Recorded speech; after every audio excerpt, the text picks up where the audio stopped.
Allow me to properly introduce myself. I'm the Grand Regent, Camaro Jackson. Many men wish they could step up to me.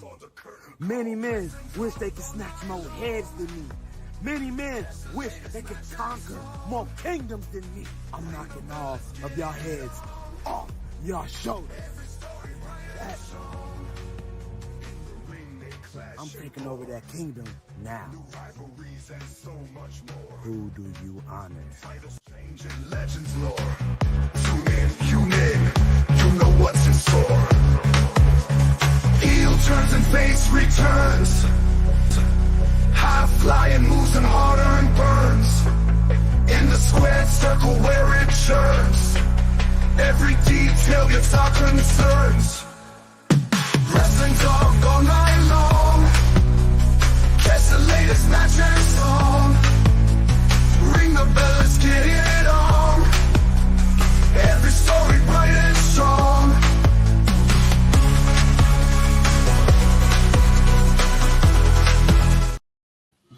What's poppin', y'all? It's your boy, Guard-E3, and I'm joined, of course, by somebody I dub every week called the greatest co-host of all time. He is limousine ride, jet flying, wheeling, dealing, son of a gun. Ladies and gentlemen, it is Mo Betta. Woo! How you doing, Mo? I am doing great on a Tuesday night. I'm so excited to chop it up with you, and eventually at some point we'll get to talk to the champ. Yes, everybody, the champ is going to be here, so I'm very excited. Yep, absolutely. We will be soon joined by the champ, the inaugural Fountain City champ, Camaro Jackson. I'm gonna do something. I'm gonna give you a little rundown at the bottom here. He is the current Fountain City Pro champion, PWE Interstate champion, proud winner. He just won this, I believe, yesterday, the NWA WLW heavyweight champ, and he's a two-time top 500 wrestler of the year. That's pretty impressive. Yeah, it's wild. He's just an absolutely insane talent. I already see Nuzzle Bunny in the chat. If you're a fan of Fountain City Pro Wrestling, which, we're fans of, we're good friends with the owner of Fountain City Pro, Chase. He couldn't stop talking about how great of a guy Camaro Jackson is. In our interview, I asked him, if you were to pick a foundation of Fountain City Pro, who are the names that you would bring up? And Camaro Jackson was one of the first ones, so to me it was an absolute no-brainer to bring him on, which he'll be here soon. I promise you guys. Don't worry, we're not bamboozling you. But while we wait for the champ, why didn't you guys let me know in the chat? Because next, might as well talk about Crown Jewel while we wait. And I'm curious what you guys thought of it. We started out the night of Crown Jewel with the Bloodline, new Bloodline versus old Bloodline.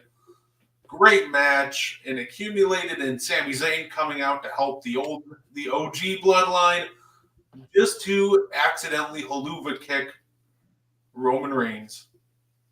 Too much green in the belt. Now, fair enough. So, Mo, I am curious to start off. What did you think about, just in general, the story progression of the Bloodline this week and the match they had on Saturday? I thought the match was a good match. I'm more, me, I'm all about the story. So I like where they're gonna do a little bit of twist here in the story, because I think they, like you said, they're gonna extend this feud out for a couple of pay-per-views. I don't think this Roman Reigns said something going all the way back to WrestleMania. He said we're closer to the beginning than the end. I think that was foresight. So I do think within this feud, you're going to have a variety of different matches connected to this feud. So I'm excited for the storytelling. I enjoyed the match. And I think obviously you can see the tension between Reigns and Jey Uso, because Jey really was reluctant. He was a reluctant partner, and you can tell that impacted them throughout the match. Yeah, and I thought that one, I thought they played off of it really well. That segment between the Usos and Sami Zayn on Monday night was just excellent. You know, Jimmy questioning the loyalty of Sami Zayn. Sami, like, you never had to question my loyalty, but what about you pretty much kicking every Bloodline member in the face? I'm praying that this leads to this Friday, the return of the wise man, Paul Heyman, because I feel like this is the perfect spot to introduce him and bring him back into the story to really just bring the Bloodline back together. Or maybe it's not this Friday, but I feel like we're not too far off of the return of Paul Heyman. You hit the nail on the head. Isn't that ultimately you bring the wise men back? I think you have to bring him back because I think the wise man is the one that can cool all the tension and get everybody to focus on the mission at hand, right? The mission at hand is for the old bloodline to take out the new bloodline instead of arguing from within. So, yeah, I think it's sooner than later that we see the wise man. No, absolutely. And then the other fun story from that is we crowned the crown jewel champions of Liv Morgan and Cody Rhodes. Now, I thought Gunther and Cody Rhodes told an excellent story. Gunther told him that he was going to beat him with the sleeper hold and choke him out straight up, which is he normally only does the guys that he really respects.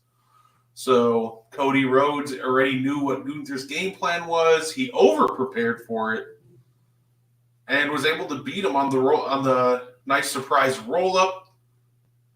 So overall, what were your just thoughts on the pay-per-view in general? Like, did you like it? Did you think it was good, or could have had more? I thought it was good. It maybe that's the idea to leave you wanting more. I was wanting more. Like, I enjoyed, Liv Morgan winning. I felt like she was gonna win. I just didn't know how she was going to do it. You knew somehow, some way, Dom might be involved. I'm wondering that because we keep seeing or being teased by the idea that Tiffany Stratton's going to cash in, right? We keep being teased by it, and every time she gets ready to do it, she looks up and she's like, "Well, not yet. Not this isn't the time." Like, I guess for her to actually cash in, both competitors are going to have to be knocked out. Yeah, no, that's fair. I love the tease between Tiffany asking Liv if she cashes in and takes her title, does Dom come with her? Yeah, that was good. Yeah. Dom's facial expression of looking absolutely interested until Liv turned around, and he's just like, he's just such a natural at everything that he does, and it's absolutely great. And it's really, he nails the little things, like little facial expressions. And I love to Dom see is a snake. Dom is a snake, though. Like, because look, Liv is a heel, Dom is a heel, but would it stun you if Dom kicked Liv's back in and rolled with Tiff Stratton? It wouldn't stun me at all. It wouldn't. Yeah, we know Dom isn't necessarily the most loyal guy in the bunch, but you know what? Eddie would be proud. Lie, cheat, and steal his way to the top. Yeah. No, just before he comes on, I wanted to share some other cool facts about Camaro Jackson. We'll get some of the easy stuff out of the way so we can really get into it when he comes on. Camaro Jackson, he also he started wrestling in 2017. He actually trained at the Harley Race Academy with Derek Stone, one of Harley Race's original trainers. So he's met guys like Harley Race and beautiful Bobby Ian.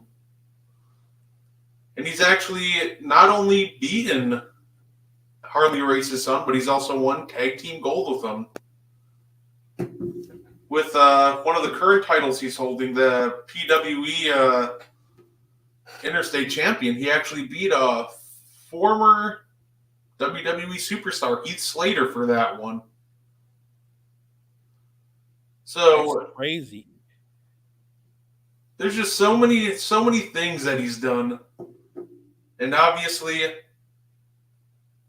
and by the way, while the fans from Fountain City Pro are in here, I'm hoping to eventually do a Fountain City Pro watch along as soon as Wayward Son becomes available. No And we question. can watch Camaro Jackson become the inaugural Fountain City Pro champ. So that's something that I'm hopefully have cooking up for Fountain City Pro to continue to work with them and do another Fountain City Pro watch along, or do our first one. I think that'd be a lot of fun. No question. I would love to do a watch along for Fountain City. So yeah, I'm geek for that. It's always exciting. I love just seeing guys compete. The idea that you're an inaugural champion, the excitement of that moment to pull that off. Like I said, there's only one first, and you're that guy, and now you're the flag bearer for that company. I love that. No, absolutely. And some other things I wanted to ask you about, Mo, because it's been confirmed now. We are getting one more Goldberg match. Do we have to? It's confirmed. He's getting his. He's been wanting his retirement match with WWE for a while, and he's finally getting it at some point next year. Now, apparently, it won't be for a while because Goldberg has to get back into ring shape. It was implied that it will be against Gunther. They already teased it. Mm.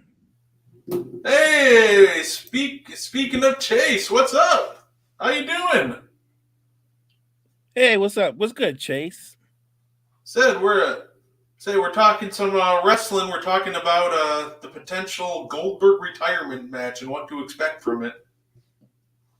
So, Mo, what are you expecting from Goldberg's retirement match? What I hope is that it's an entertaining match. I suspect in the end, though, the ring general Gunther will win. Nuzzle Bunny probably nails this right here. She says, "Oh, geez, that'll be hard to watch." Yeah, because he should have had it. He should have had his retirement match like years ago. Like now you're just having it. I think there were two spots for him to have his retirement match. Brock Lesnar, WrestleMania 33. That was a great 5-minute heavyweight title fight. I think that's where he should have called it. But in all reality, Dolph Ziggler at SummerSlam, he came out, he did the hits. Dolph made him look like $1 million. Right.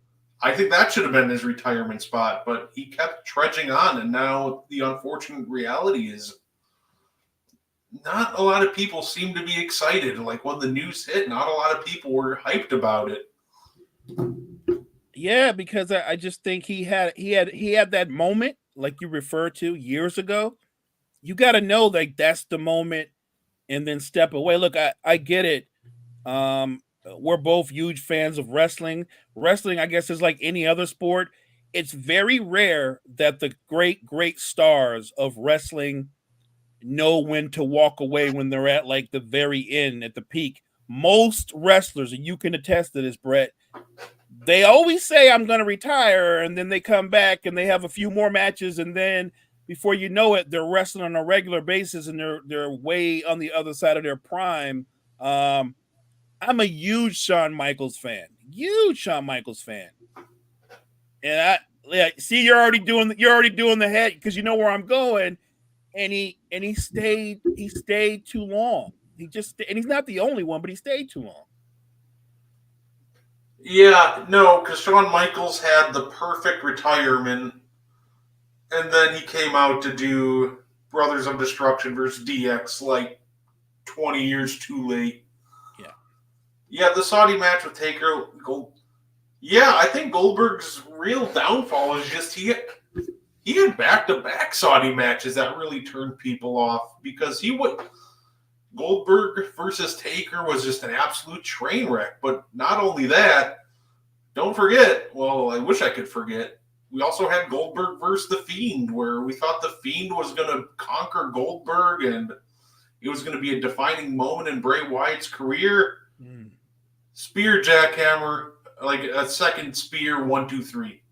Excuse me? Like, I'm glad we're pushing the future of the company in 50-year-old Goldberg. No, And it's unfortunate because you want your heroes to be remembered well, but when you hang on too long, the newer generation, they don't get to see Goldberg selling out Atlanta against Hulk Hogan, or him have an absolute classic against, well, maybe not an absolute classic, but a great match against Diamond Dallas Page at Halloween Havoc, which, to be fair, this feed cut off, so a lot of people didn't see it until the next night on Nitro either. But, they'll just be like, Goldberg? Oh, that's the guy that wrestled The Undertaker in Saudi Arabia, and The Fiend, and... Yeah, that whole match was like a sleeper hold on the whole audience.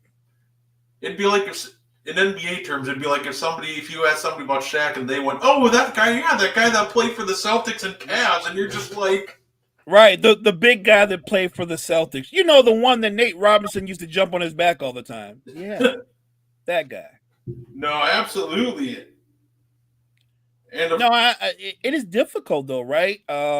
Look how long it took for Flair to finally walk away. And the truth of the matter is, I guarantee you, if you could ever interview Ric Flair, he would tell you right now today, I still could go. I could still go. And I'm like, no, you can't. No, you can't. No, you can't. It's very hard. I'll give Triple H credit because I think that he still thinks about it, but I think he knows. He realizes, like, nah, I'm good. I'm done. It's over. Yeah, Triple H has that peacemaker in his heart, which he's like, I'm not risking it. Ric Flair has one too, and he decided to risk it, and right. That was the worst match I've ever spent 15 minutes on. But, I think what's more interesting, and talking about WWE, apparently The Rock's WrestleMania 41 status is still unclear. Are you buying that, or are you selling on that rumor? Because I really feel like he's going to be there.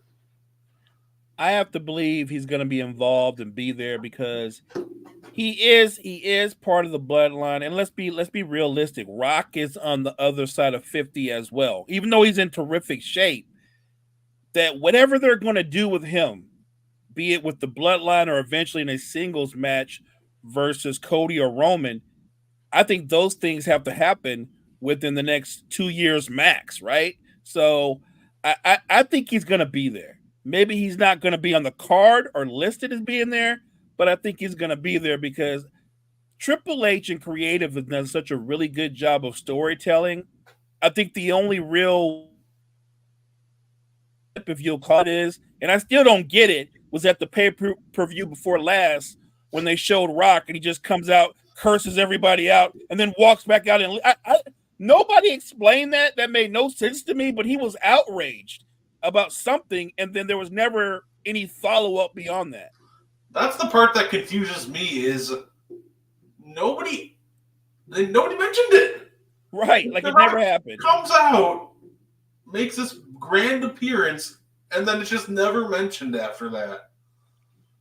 Like, honestly, even with that angle, I feel like that we're going to get a much clearer picture on the January 6th Raw, which is the first one on Netflix. Yeah. And apparently it's going to be at the Intuit Dome in Los Angeles, where the Clippers now play. So they're going to be right in The Rock's backyard in Hollywood there. So I think that we're going to get a clear picture. I think we're going to see The Rock there. And once we see The Rock, I'm sure that he'll let us know if he's going to make it to WrestleMania or not. Which, if he does, I'm telling you, I think it's going to be The Rock versus Cody Rhodes. I think that's the match that they're teasing. They teased the night after WrestleMania last year, and I think that's the match that they're going to go with next year at Mania. But no, I don't disagree with that. But I do think, or I'm going to ask you, do you think at some point you get Rock versus Roman? I do. It's weird because they teased it so hard. I feel like they have to do a Rock versus Cody match. Yeah, no disagreement. They could do it at the Royal Rumble. but I'm not sure I see The Rock really wrestling in a non-WrestleMania match at this point in his career. So they could do it at the Rumble, but I always as soon as Cody got confronted by The Rock and he said he's coming for the title, I genuinely always thought okay, WrestleMania 41, Cody versus Rock, and then we can wrap up the bloodline. We can wrap everything up at WrestleMania 42. The Roman can retire The Rock then. But honestly, if they went Roman, Rock, and then did Rock and Cody at the Royal Rumble, I think it would make a lot of sense. Unless you go another idea, you go Roman versus Cody at the Rumble. The Rock screws Roman, and then you can go Rock versus Cody at. Trying to think if I know there's a pay-per-view in between the Royal Rumble and WrestleMania. And as weird as it is, we've seen The Rock wrestle at Elimination Chamber before. It might be Elimination Chamber. And I believe his last non-WrestleMania match was at Elimination Chamber. So you could do Rock versus Cody at the Chamber. Have, the Roman screw The Rock. And then we get to, obviously, WrestleMania 41. Right. But I guess the real question is, how much free time will The Rock have on the road to WrestleMania? This is true. But that totally makes sense. Rock screwing Roman, because that goes into the Cody Rhodes storyline, but it also is a part of the Bloodline storyline. And then Roman eventually screwing Rock. I can see both of those things happening. I guess ultimately, though, when you look at the Bloodline, I'm curious. Does it actually come to an end? The scary thing is, what if the Bloodline, I guess, worked out their issues? There was one tribal chief, and all of those guys was one huge faction, right? Like as big as the Nation of Domination, but much more talented overall, right? That would be scary. Yeah, I just don't think you can really run the Bloodline faction any longer. Once Rock versus Roman happens, I think that's just got to be it. This is already a faction that's been running for 4 years, and you try to keep it running after WrestleMania 42, and some people are probably already tired of it. So even after 41, you get that issue of almost like when people were tired of the NWO because it went on for so long. No, I think the mistake they got too big. It wasn't that it wasn't interesting. It's that whoever was in charge of creative, and I think that was a combination of Hogan and Bischoff, you can't.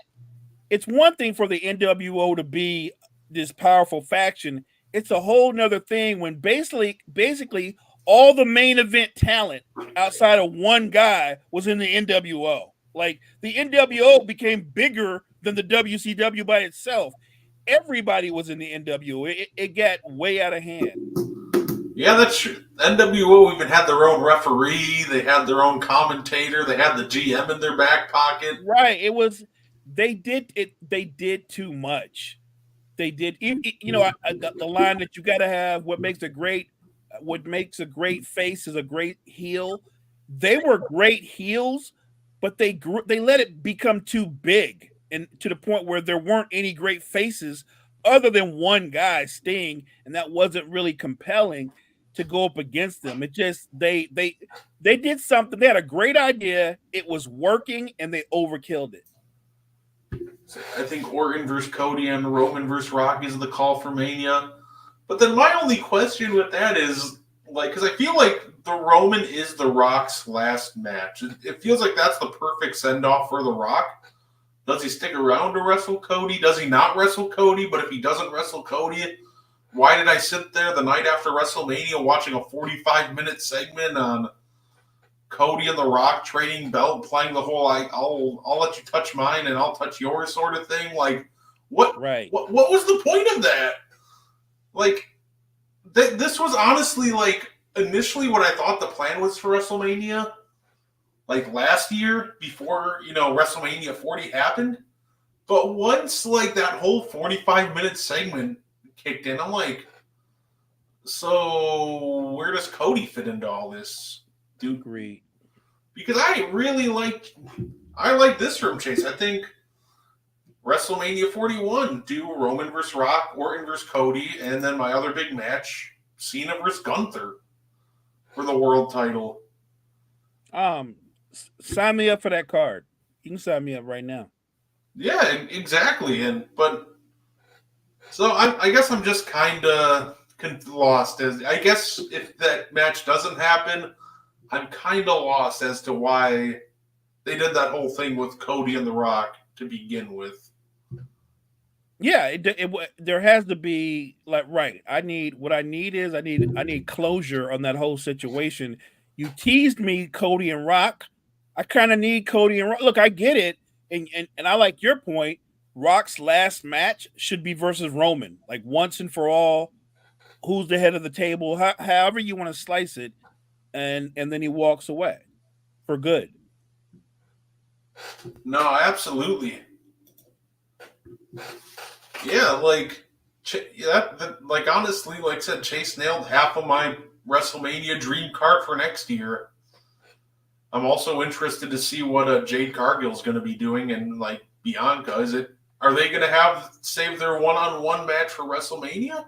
I think they're trying to stretch it out for that because you can tell. It was interesting because Liv spoke some truth to them. Now she was trying to drive a wedge, but she spoke facts. They both want to be the women's heavyweight champion. There can only be one champ. So at some point, those two are gonna meet, and I assume they're gonna meet. They'll meet eventually after they drop the belts. No, absolutely. By the way, is there a more underrated performer that we don't talk about enough than Io Sky? My God, she's amazing. Oh, absolutely. I've always loved Io, man. Io's fantastic. I love Damage Control in general because it nailed a lot of my favorite wrestlers. Because growing my favorite wrestler of all time, in the Divas division, is probably AJ. But my second one was probably Bayley. But Io also grew on me. So when they started threw both of those ladies in a faction together, I was so happy. So there's just so much talent in the women's division. That's almost why it's like a challenge. If we were to try to guess what next year's WrestleMania women's matches would be, for the title, that would be a tough guess because there's just so much talent right now. It's a deep roster, and don't forget, at some point, Becky will be back and Charlotte Flair will be back. That was the one match I saw a lot of people teasing. Charlotte Flair versus Tiffy time for the title next year at Mania. That would be very interesting. I will say, if they do that match, Tiffany better win. I don't know. She's like her old man. Charlotte's tough. She can play face, but she's just as easily adept at playing heel. Tiffany's incredibly talented. I don't know if she's as vicious as Charlotte can be when necessary. No, absolutely. Yeah, I'm super excited for next year's WrestleMania. But I'm also excited that next week, I think it is, November 15th. That's already next week. I'm going to SmackDown. That's in Milwaukee. That's awesome. And I'm also going to support some of my local indie events. Brew City Wrestling the night after that. So it's going to be a big wrestling week for me next week. Super hyped for it. See, I think that would be dope to be able to just go on a tour and see a different variety of independent wrestling. You know what I mean? Just hit that circuit and see all kind of different matches, different cards. I'd love that. WrestleMania week's the best for that, actually. Because a lot of people want to come into town and try to take advantage of the massive crowds out there for WrestleMania. Oh, I get it. And I actually think that WrestleMania is going to be coming to Indianapolis. Come to Vegas for Mania week. Yeah, in Philly, they had a ton of events. So I'm guessing it'll be the same for Vegas, where there's just absolute like ton of events and just all different match types. They had a Punjabi prison match. What? Say that again. What? The Punjabi prison match, the one that the Great Khali and Jinder Mahal wrestled in. It's the most bizarre match, but it's absolutely hilarious that people still try to host it. Look, the thing about the Great Khali is, if you look at that man, that is a mountain of a man. But let's keep it a buck. He's the stiffest, maybe the least most unathletic wrestler I've ever seen. Like, he's awkward. He's very awkward to wrestle with because he's just not really good in the ring, for just lack of a better word. I'm just keeping it a buck. He's a huge man, but I'm just saying. You know what? He's proof that you can be the biggest, strongest dude and not have any belt around your waist for a reason. Chase, are we getting Fountain City Pro at WrestleMania weekend? When are we getting that? No, it's a lot of, even if you like, because WrestleMania tickets are expensive, but even if you go down into the area for like WrestleMania and just hit up all the indie events, it's just such a great experience to just experience a WrestleMania weekend. So it's definitely something I'd recommend. Obviously, for anybody that's watching this for negative ghost. Yeah. We'll get there. We'll build it up. So they're asking you to come to Mania weekend. It's going to be awesome. Hey, I'm down. For anybody that doesn't know, I went to my first ever WrestleMania this past April in Philly.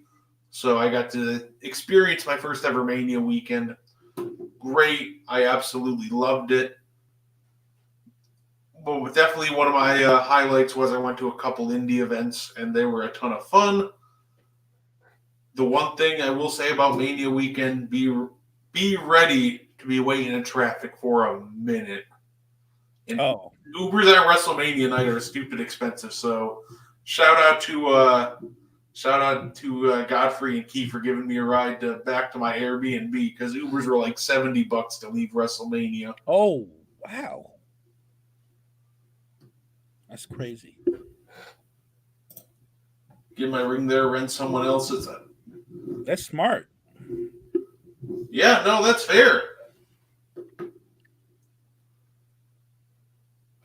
Yeah, say we I know next year for sure. I definitely want next year for sure. One of my goals is, I don't think I'll be able to hit WrestleMania again, but I'm definitely even better than that. I'm definitely hoping to hit up a Fountain City Pro event or two. I just got to get some reliable enough transportation to make it to Kansas That would City. be dope. Absolutely. So as soon as I get the list of dates.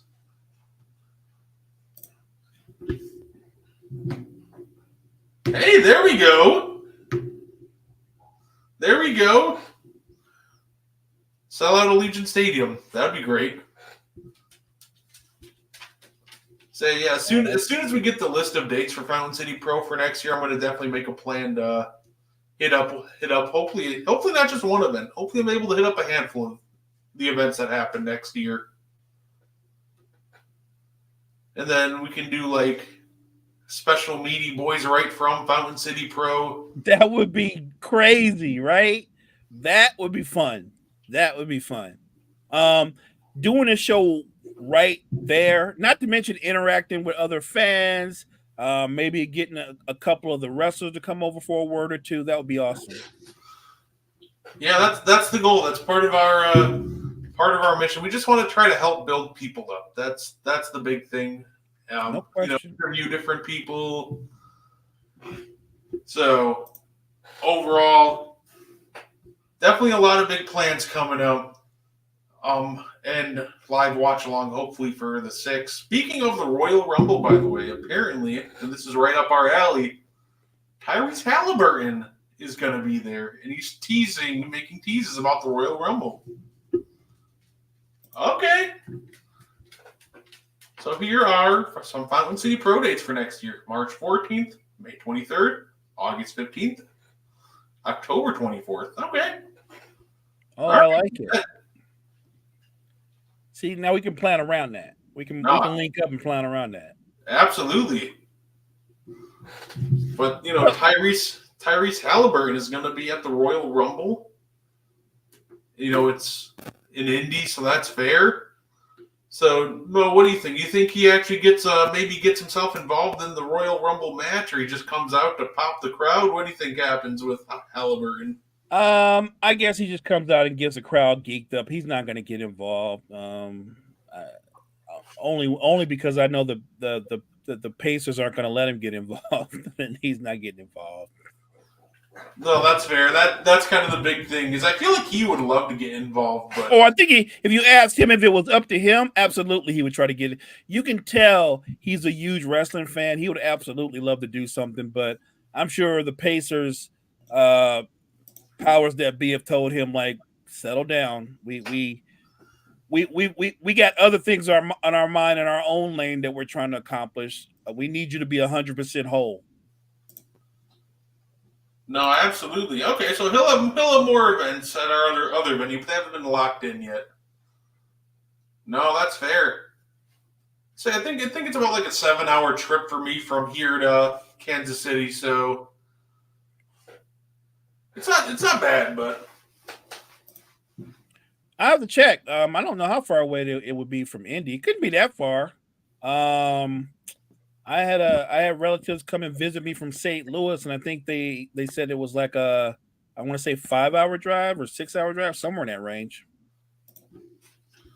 Oh, are you going to go to the Royal Rumble? I am. I hadn't gone to one in years, so the fact that it's here in Indy, I think I'm going to take one of my daughters with me because I think she would be geek for that. So yeah, most definitely. No, that's fair. I hope they have the WWE like fan experience like they did have at WrestleMania. That would be great. They had like the special like where you can recreate your favorite superstars' entrances. Oh, that's too cool. So, and then a lot of really cool, different exhibits like the Firefly Funhouse. So, I think the WWE world is kind of a newer thing for them, but I'm kind of hoping they have it at least like the big 4 pay-per-views because that was definitely a worthwhile experience. And obviously, they have wrestlers that come up and talk. That's what's cool. We had people from Indy travel well for Colts games. This is true. Hey, there we go. No, absolutely. It's funny you mentioned it. Some people that we know, they won some kind of raffle for being Colts fans, and they traveled to down to the Browns game, and everything was paid for. Awesome, and they said they had an awesome time. So, yeah, like I said, the opportunity to get out on the road, watch some wrestling, interact, and I don't know about you, Brett, but when I'm on the road, I make a point to try all kind of different foods. Me too. Absolutely. I know I've gone on anytime I go on a trip, I try to make sure to I try not to eat at anything like McDonald's or anything like that because I can eat that wherever. Right. I'll say, I can't remember the name, but there's a pizza place right down the road from me in Philly that was super good that I got hooked on it. I went to it like 4 times. Wait a minute. Is that the one that had the wings that you liked? Yeah. Yeah. I remember you posting and talking about those. Yeah, it was right within walking distance. So got the KC right goes straight. Hey, yeah, like I said, we're hoping that next year, a couple times, we'll be in KC for Fountain City. Said we've done shows with Chase before. We're also big football fans. I'm Packers, he's San Francisco 49ers. So I say I'm right from Wisconsin. Yeah, and I would like to apologize in advance. I'm not sure what happened with Mr. Jackson. There might have just been a mix-up, so I'm not sure. I'm not sure what happened. So I would like to apologize that he hasn't popped in. And look, I tuned in to see him. So, Right. stuff happens, but I just wanted to apologize. right. And let's give the champ a little bit of grace. When you're the champ and when you're as busy as he is, there could be a scheduling mix up. I'm sure that he has full days and he's constantly busy doing interviews. So let's give the champ some grace. No, absolutely. I've still got a solid 20 minutes. Maybe he'll still pop in, but like I said, so by the way, yeah. So yeah, SmackDown next week, and I get to see Roman Reigns. That will be a lot of fun. It's been a minute. Obviously, I got to see Roman wrestle at Mania, but haven't gotten to see him live since then. So I've been meaning to ask you. I think Key mentioned it a while back. When you were at Mania in Philly, how cold was it? how cold was it? Because it looked to me. I'm just talking about from what I saw when they panned the arena. People looked like they was pretty cold out there. So I think the first night in Philly, it was around like 50 degrees. That's not bad at all. So I think it depends. Like for me, it wasn't bad. But there's a lot of people that come around from all over. So 50 degrees to me, not being cold, but if maybe somebody came from like Texas to view the event and 50 degrees, that might be cold. So overall, to me, the weather was fine. You're from Wisconsin. 50, you might have worn some shorts. Right? And don't worry, we still got a surprise for you guys. Ladies and gentlemen, please welcome Chase. How you doing, Chase?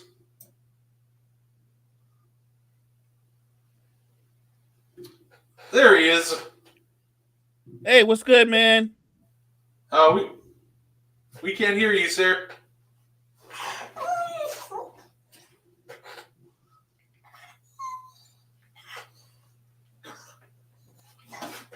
Is his mic on?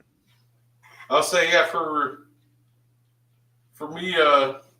For me, the Mania 40 wasn't cold for me. I definitely enjoyed it though.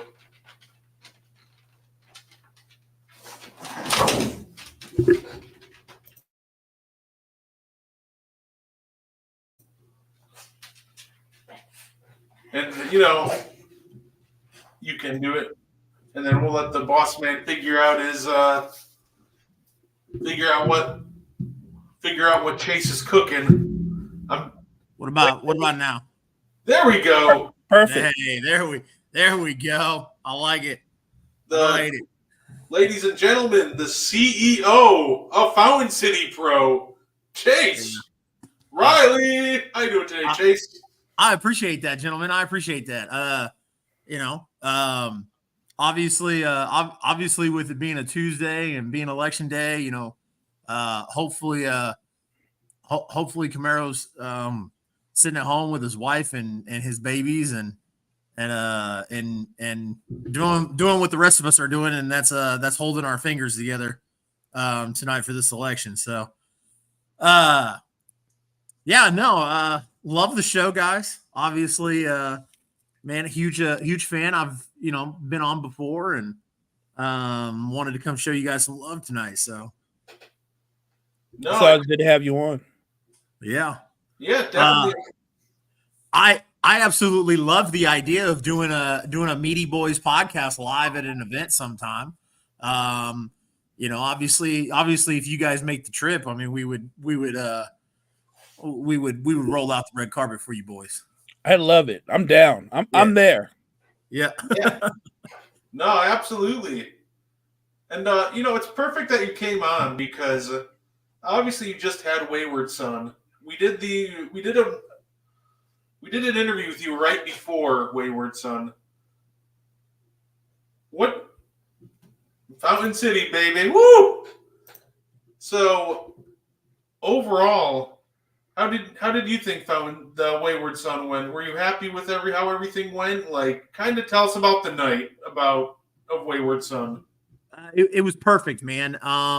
We talked about, and I appreciate you, Brett, giving me a platform to talk about it. We talked about the some of the matches and the stories, and a few of those stories, culminated at that event. And one of the ones was obviously Camaro and Fowler. They were the main event of our first show, and through all the different struggles and the paths to get there, at the end it was Camaro and Fowler at the end for the championship. That story culminated. Gary J and Anakin. Don't know if you guys saw any of the stuff on social media. That match got fucking crazy. Sorry, pardon my French. Apologize to my friends at the Northeast Sports streaming service, but that match was fucking nuts. And the entire time I'm like panicking. Like I'm in my gorilla position watching on the screen, and I'm like, yo, like I'm gonna have a heart attack. These two are gonna kill each other or kill somebody else. They did the thumbtacks, they did the cheese. It wasn't a cheese grater, it was some type of grater that Gary J drilled into Anakin's forehead. And Gary did this spot in the match where Anakin flipped him over and he landed on a chair on the apron.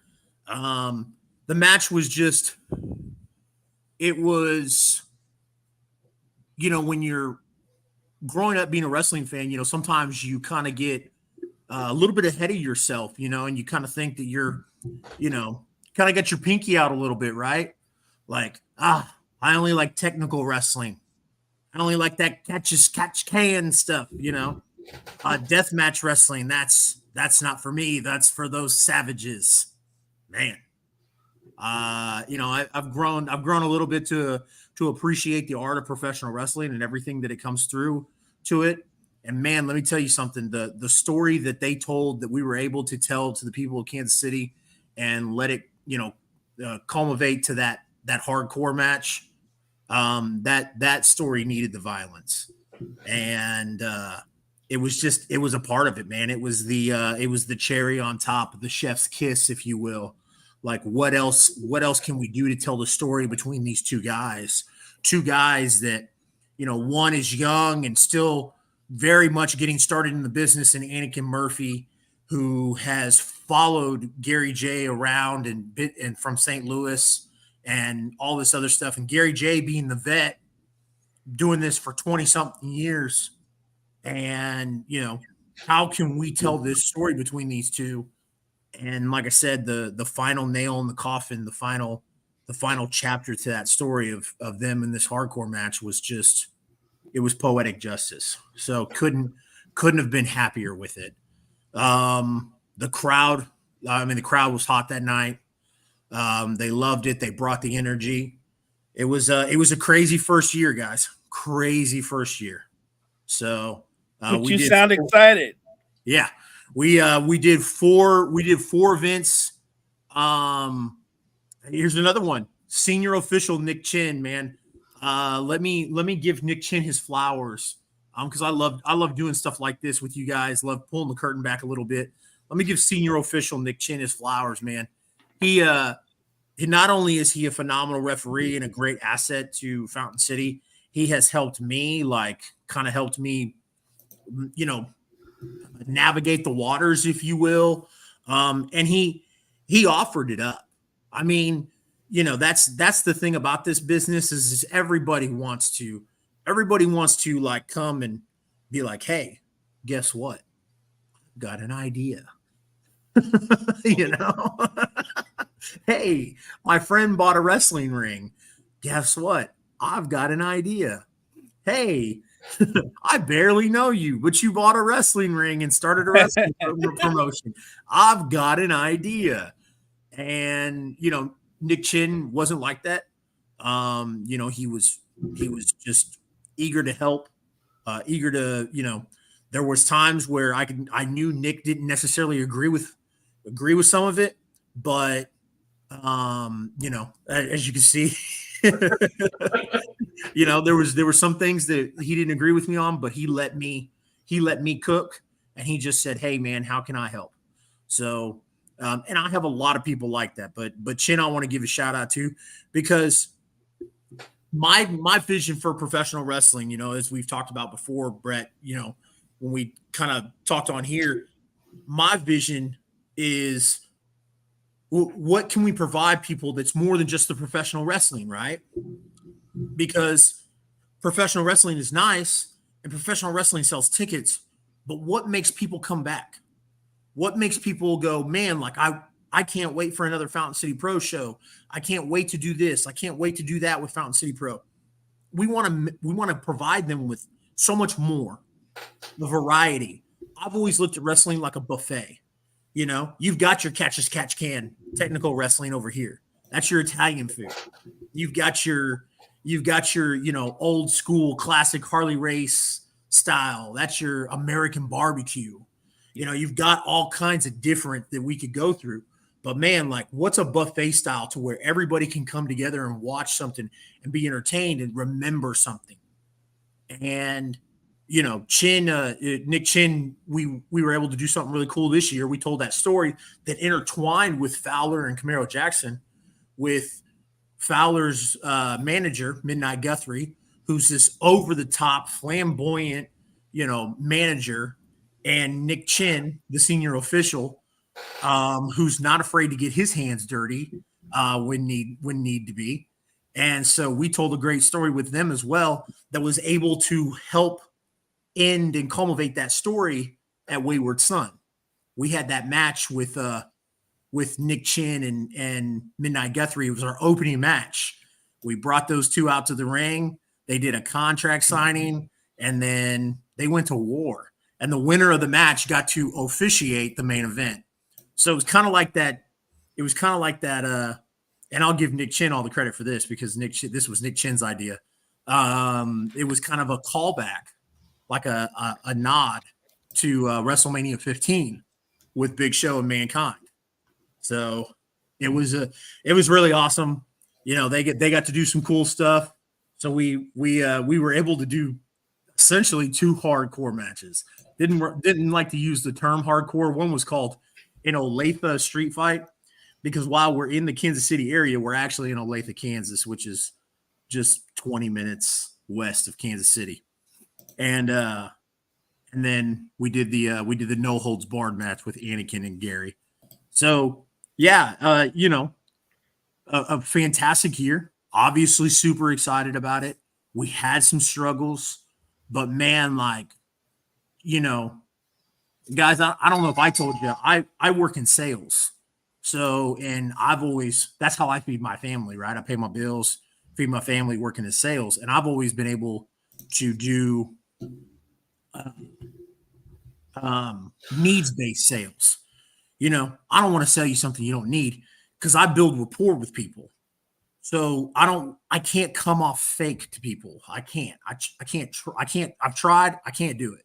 So I sell based off of a need. What is something that you need that I can offer you, and we can exchange?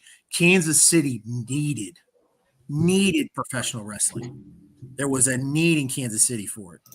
A very famous wrestler by the name of Ric Flair once called Kansas City the worst territory in the world 30, 40 years ago when he was talking about the territory days. And it's just a stigma that has followed Kansas City for years, decades. And we're going to change that. That's what the goal is. The goal is to change that mindset because the people of Kansas City want professional wrestling. They want it so bad. So, fun fact: Ric Flair actually won his first world title in Kansas City. Yeah, I didn't know that. That's cool. Just in case anybody forgot, decided to start showing the results of Wayward Son right at the bottom for that. Absolutely. You know, it's funny. While he's in here, let me shoot my shot because one of the guys that I was actually thinking about reaching out to for a potential future interview was Nick Chin. Because I added his spot where he does the suicide dive into the intro, and he just seems like a great guy. Somebody that I definitely would love to get up in here. So yeah, no, Chin is a great person. He's synonymous with Kansas City wrestling. You know, one of the shows that I went to. It was called Journey Pro, Rainbow in the Dark. It was back in 2018. It was at the old Kansas Hall bar, which is now Guitars and Cadillacs. And one of my favorite things, it was the Besties, which is Spitfire Davey Vega and Matt Fitchett versus the Howlets, Anaya and Hoodie. It was a tag team match. They were outside of the ring, and Chin was counting them out, telling them to get in the ring. And they all looked at Chin and they go, "Fuck you, Chin," and they spit in his face. And then he wiped it off like a badass, bro, and ran the rope and went and dove over the rope. And like, you just didn't see referees do stuff like that at the time. But you know, that's a Nick Chin special. So I'm curious if you got a, because you know you crowned your inaugural first champion in Camaro Jackson. Do you have any idea who the first title defense is going to be? I do. We're so I don't know if was that my feedback or was that y'all's?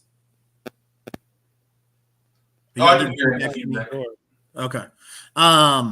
So yes, I do know who it is. I cannot give it away just yet. But what I can say is that as I mentioned in the chat, I've got 4 events at the Ball Event Center next year as well, and we're adding more dates to a different venue.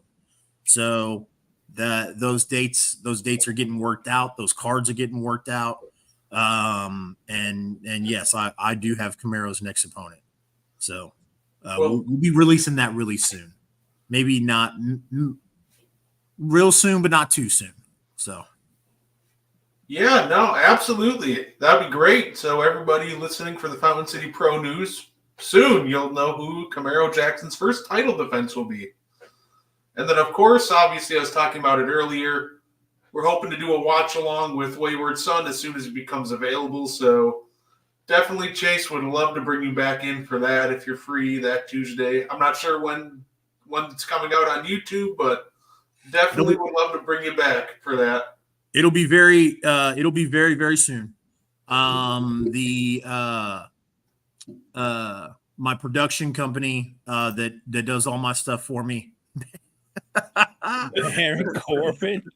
I wonder how many people hit Baron Corbin up the day he got released, because I know Mustafa Ali, Dolph Ziggler, their emails and DMs were ringing like crazy as soon as they got released.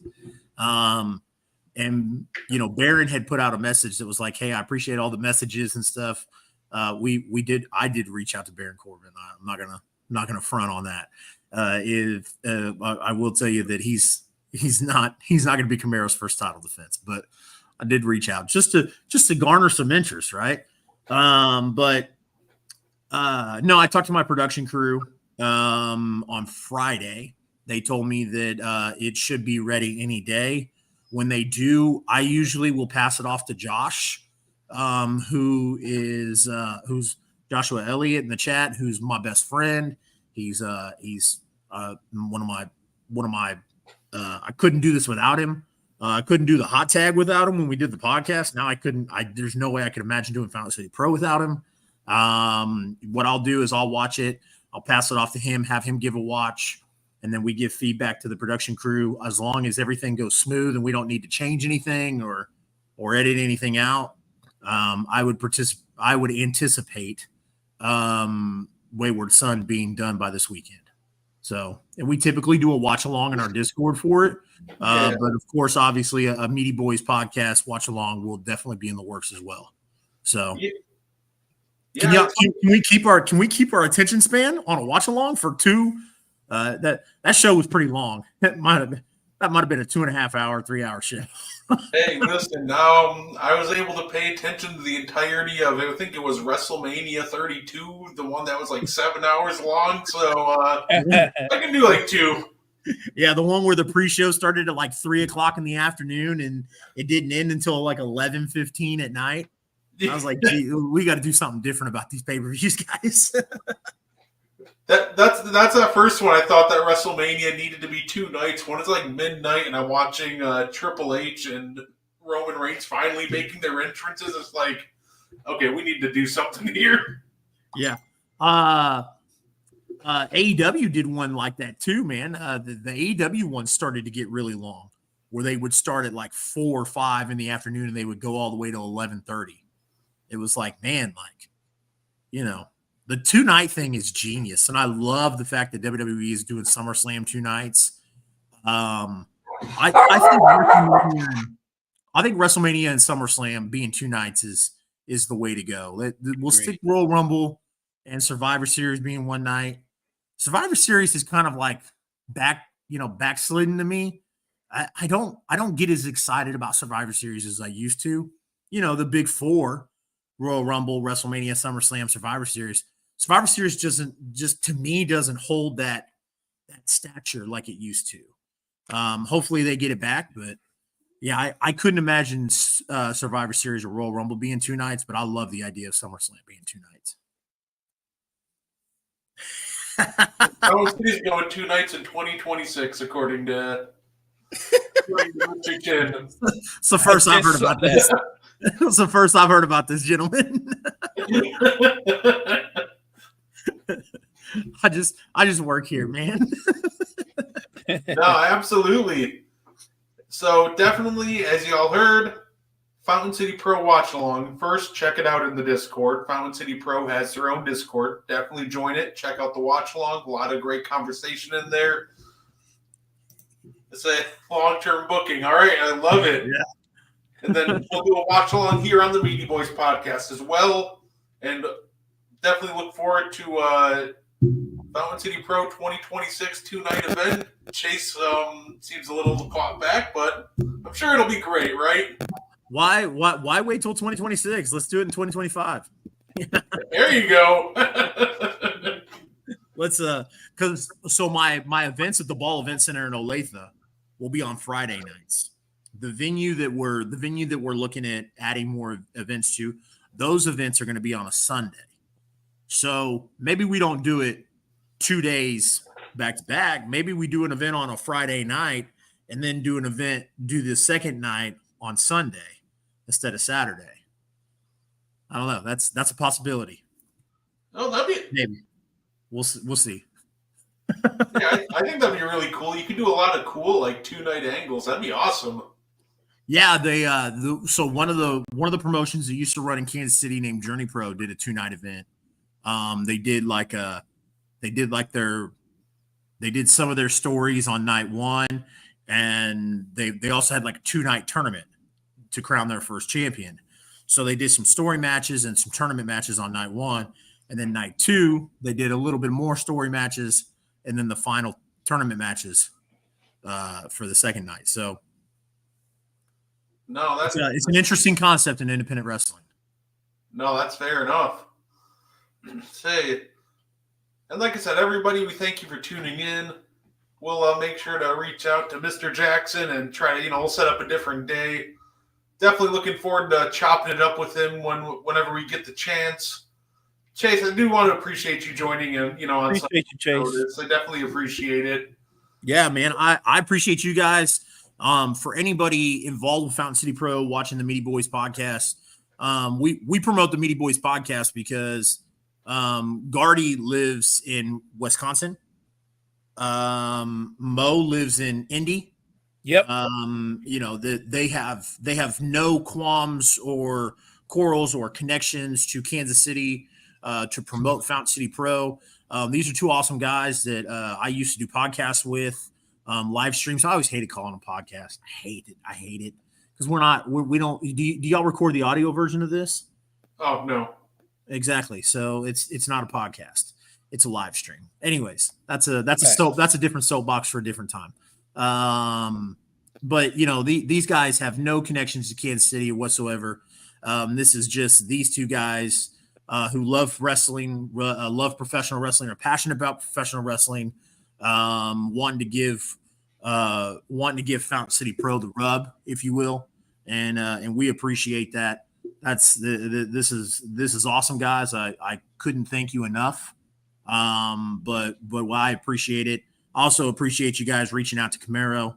I will maybe if Camaro doesn't hear this, maybe he does. But the first time we interviewed him on the I-70 hot tag, he had forgotten about it too, because he's training. And when he got on the phone to do the interview, because he did it on his phone, he didn't do it via camera. He did it on his phone. This was like 2 years ago. He's clanging and banging. we're asking questions, and I can barely hear the answers because I hear metal him just lifting in the background as he's talking to us. So that's Camaro, man, and I love that dude. So fun fact, Camaro's shoot name is Nelson Atkins, and there is a very famous Nelson Atkins museum in Kansas City. So it fit.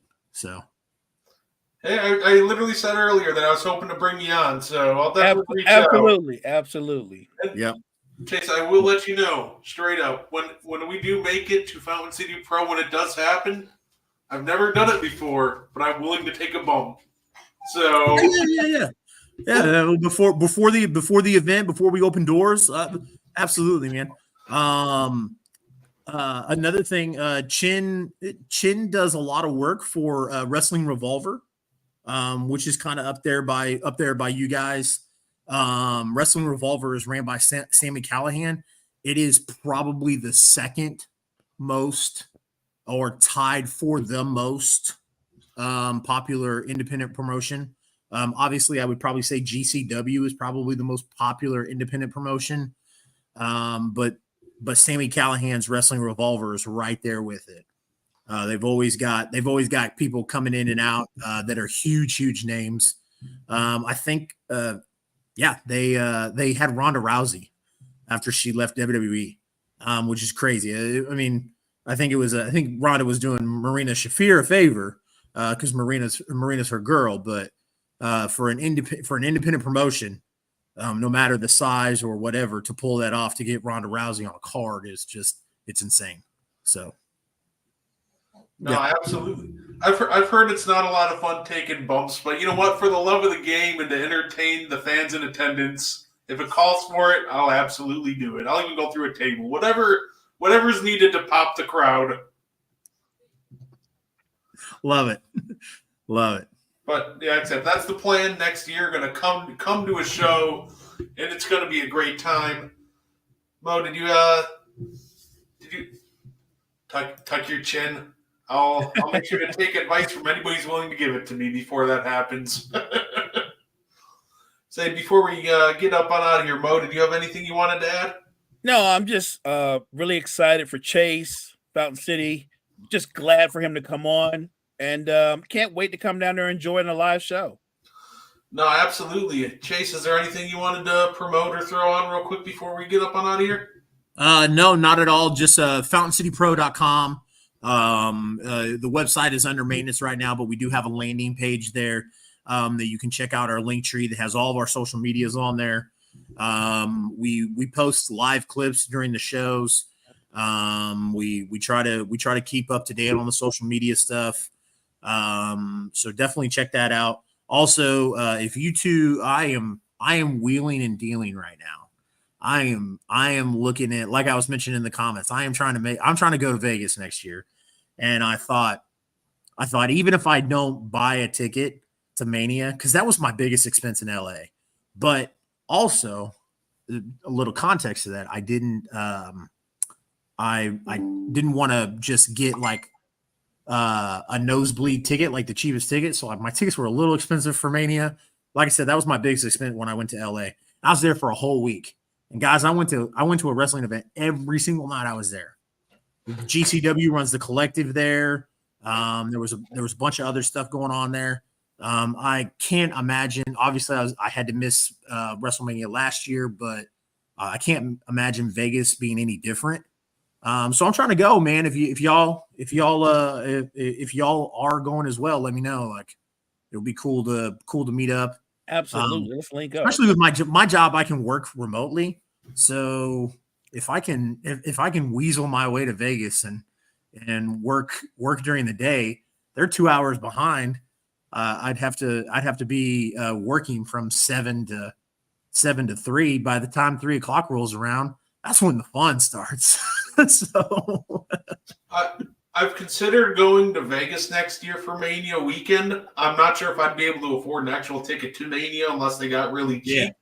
But Yeah. I was also thinking, like I said earlier, it was even fun just hitting up like the independent events all surrounding Mania and all the events. So I have briefly considered it, even if it's just to hit up all the indie events that go on. Yeah, the GCW collective is amazing. I went to a few events when I was in LA. Like no bullshit. I left the Ukrainian Culture Center in LA at 1 o'clock in the morning, and they were just getting ready to start Joey Janela's spring break. I'm like, bro, it's 1 o'clock in the morning. Like, I'm going home, or I'm going back to my hotel room. But yeah, like GCW, like what they do, like with their stuff, with DDT Pro and all those other companies, it's awesome. And then plus all the other independent stuff that goes on around the area. So it's like I said, if you can't necessarily afford a ticket to WrestleMania, especially with it being 2 nights, that's still definitely a way to go. Is going and doing all that stuff during that week. So. No, absolutely. Said we thank you everybody that tuned in. We'll definitely be collabing more, doing some more Fountain City stuff in the future. Always love doing it. Thank you everybody for tuning in, and I hope everybody enjoys the rest of your night. Oh my goodness, Peanut. Peanut loves wrestling.